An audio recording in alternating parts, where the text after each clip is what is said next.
tuturuan ko kayo sa mga may kwentong pag-aral. So, kumuna tayo ng book. So, once upon a time, merong mayaman na babae. At hindi lang yun. Yung mga magulang niya, andon, nagtratrabaho sa Amerika.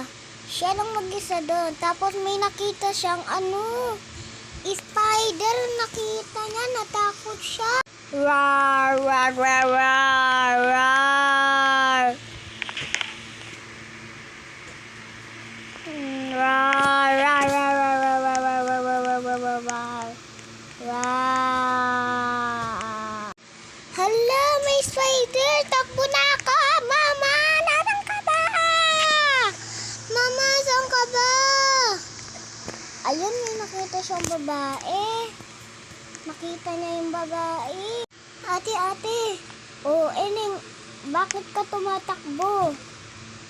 Ate, nakakapatay ba po kayo ng spider? Na?